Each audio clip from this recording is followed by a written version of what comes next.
Saya ingin agama seperti zaman Pak Hamid. Izzul mu'min qiyamuhu billail. Atau syaraful mu'min qiyamuhu billail wa izzuhu istighna'uhu anin nas. Terus sing teko dan tentang mriki nak bengi tahajud terus yakin sujud itu kenangan terbaik, aset terbaik. Sehingga jenengan ra perlu hasud. Aku ora wali kota, aku ora kiai gede, aku ora mubalek populer karena sudah punya nikmat sing khairan minad dunya wa ma fiha. Dados mengke menteri keuangan nggih kepenak, menteri wados wau Masanas nggih kepenak, mergi mboten dituntut macam-macam. Orang asik dengan tahajud, dengan sujud. Tapi kalau masyarakat kita ndak asik dengan tahajud, ya asik dengan sujud, penggaweane demo nuntut pemerintah. Dados solusi bangsa ini tidak sekedar pemerintah itu baik, pemimpin itu baik, tapi rakyat juga baik. Kula nate matur teng Ki Hasib, putranipun Mbah Wahab. Kebaikan konsensus itu dimulai dari kita. Misalnya barokahnya orang Indonesia itu sholat.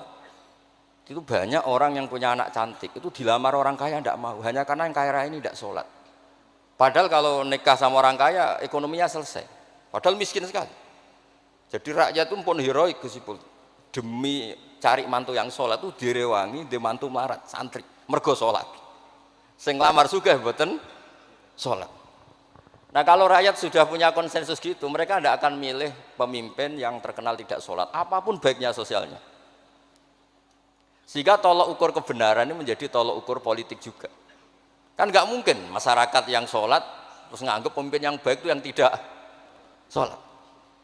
Masyarakat kita anti zina, anti prostitusi, karena itu fahisyah. Sehingga juga tidak milih pemimpin yang punya perilaku seperti itu.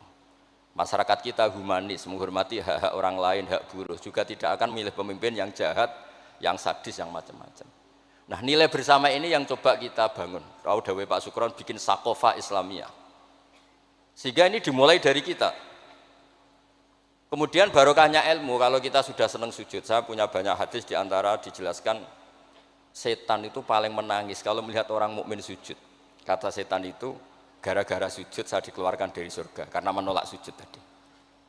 Kalau niku Mbak Idris nate teng beberapa daerah yang luar biasa susahnya. Niku barokah boten bergantung wali kota Pak Ibu. Kalau jadi kiai gede paling nyesal itu satu. Kiai-kiai kecil itu di daerah-daerah tertinggal itu mendirikan masjid. Kiai nak pun gede kados kula diundang ning masjid disangoni kas masjid. Wong niku nyesal kula teng Pangeran Montek amen. Sing kiai cilik melarat muassisul masjid, banil masjid, sing kadang kiai gede kados kula disangoni dhuwit kotak masjid. Lha sing kiai cilik iku gawe masjid, sing kiai gede entuk kok masjid. Itu barokahnya ilmu, saya bisa istighfar. Kalau saya tidak punya ilmu seperti itu, tidak punya ilmu warok seperti itu, mungkin bangga. Untuk sanggup kok kotak masjid niku bangga. Jadi saya mohon dah dilatih. Keilmuan itu dilatih. Sehingga barokahnya itu juga nura yamsi bihi finnas. Allah tidak ngendikan nura yamsi fil madaris wala fil muassasah wala fil masajid, tapi yamsi bihi finnas. Teman-teman kita yang di Taiwan, di Amerika, di Eropa itu di Indonesia dilatih sujud, dan sujud itu jadi kebutuhan. Mereka mahasiswa, mereka pekerja, mereka pejabat. Kepikiran kalau di Korea ada masjid, di Amerika ada masjid, di Eropa bikin masjid, bikin komunitas pendidikan. Itu kalau dari awal dilatih mendapat, tidak akan jadi. Karena dilatih nunggu tapi barokahnya mereka dari pikirannya sendiri, nura yamsi bihi finnas. Teman-teman pekerja itu urunan terus bikin apa? Masjid, bikin pendidikan. Nah, terus target kula, target saya itu kepengen yang Islam itu punya nura yamsi bihi finnas. Mereka tersiksa kalau di komunitasnya itu tidak ada tempat sujud. Jangan dilatih, kalau menurut saya, jangan dilatih dengan kebesaran-kebesaran itu. Monggo lah kita menikmati tadi ada istilah wali masyhur, ulama terkenal. Itu buat orang Islam supaya dapat pahala. Piro-piro ngidolakno wali, mboten ngidolakno penyanyi dangdut ngoten mawon. Tapi secara hitung-hitungan keilmuan, saya ulang lagi, hitung-hitungan apa? Keilmuan kita ngitung. Kalau semua orang Islam afrodul muslimin gadah semangat bikin sujud. Akhirnya pertama ada tempat sujud di Korea itu yang bikin anak-anak TKI.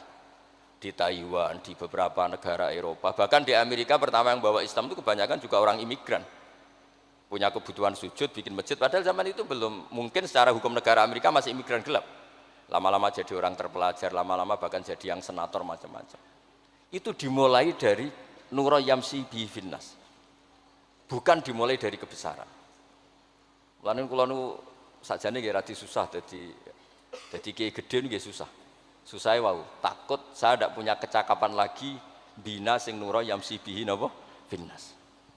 Nggih bapak kula niku akrab sangat kalian Mbah Hamid karena Mbah Hamid sepupu bahasa itu di antara dawuh yang diingat-ingat itu nur aku soleh-solehku dhewe kok terus wong sering ngekeki dhuwit. Maksudnya saya soleh-solehnya sendiri untuk taqarrub ila Allah kok orang ngasih fasilitas napa duniawi.